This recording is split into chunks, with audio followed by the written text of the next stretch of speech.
Thank you, Bob and Tyson, for the time today. And Tyson, just want to, you go back to what Brian said real quickly, and you said this fight is the biggest fight of your life. What makes this fight bigger than the fight you had with Vladimir Klitschko?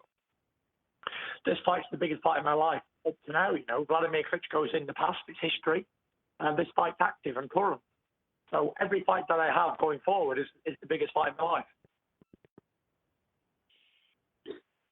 You brought in recently Jacob Stitchderand, to be your cut man. What was the decision behind bringing Stitch in? The decision was I got a big cut in my last fight, 47 stitches across the top of the eye, inside and out. And I need someone who's the best at what they do. And Stitch seems to be the best at what he does. So, yeah, we're not cutting any corners, that's for sure. Is it a decision? Do you wish you would have brought him in before the fight with Otto, or was it just you had a guy, you were set on him, and you wanted to see what would happen? No, I don't think it makes a difference, who was in the corner. Unless there was a miracle worker in the corner who was good at touching cuts and making them not happen, then, yeah, it doesn't matter who's in the corner on that night. You're still going to get a cut either way. And once again, that is star and one to join the question queue. Our next question comes from Jeremy Herriges from fansided.com. Please go ahead. Hey, Tyson, thank you for taking the time to talk with us today. Obviously, going in the ring with Deontay, it was a dramatic fight. Would you call that the toughest fight of your career, or would you say that you've been tested more than that one fight? I wouldn't say that was the toughest fight. I'd say that was one of my easiest fights, to be fair. Other than the two knockdowns, it was a pretty one-sided fight. Yeah, I've had much difficult fights than that before, much more harder than that. Deontay Wilder's not my toughest opponent, that's for sure. My toughest opponent in my full career was Steve Cunningham. He was a former cruiserweight champion, and I fought him in about 2013 in New York, Madison Square Garden. And that was the toughest fight I ever had. And our next question comes from Tony Page from New York Daily News. Please go ahead. Hey, Tyson.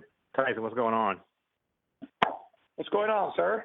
Real quick question. Just got one question for you. You say you're going to knock out Deontay Wilder. You didn't do it in the first fight. Do you see something, or do you see a weakness in his game that will make you exploit it and knock him out? It's not about what Deontay Wilder does. It's about what I do. I don't think about the opponent. The opponent means nothing to me. I've got to concentrate on what I do, not what he does. It's all about what I do on the night, not about what he does, which gets a knockout. Thank you.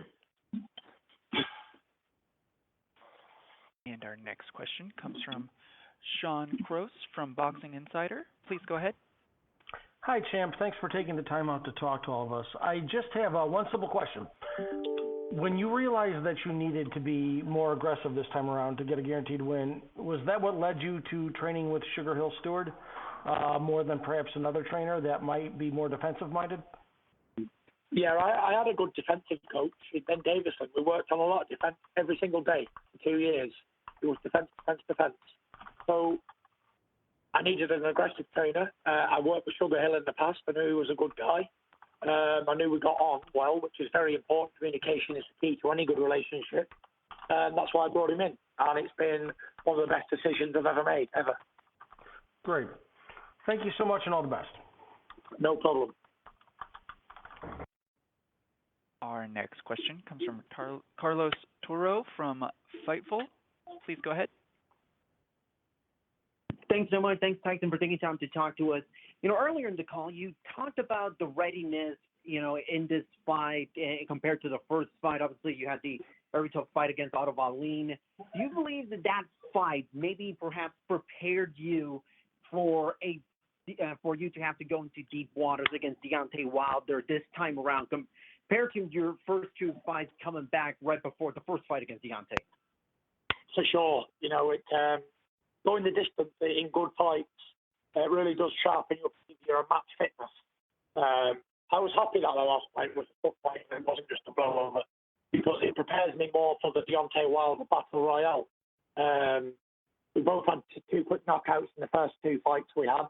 He knocked out Dominic Brazil in a round. I knocked out Tom Schwartz in 2 rounds. And then in the second fight, I got a good 12 rounds in, and he got a good 7 rounds in. So we're both coming into this fight with match fit, you know, both coming very active into this next fight.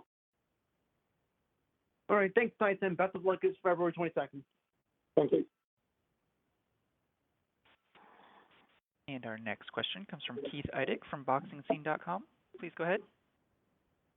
Tyson, you mentioned a few minutes ago that the Steve Cunningham fight was the toughest of your career. I know you were down in that fight. Can you elaborate on what made that fight the toughest for you?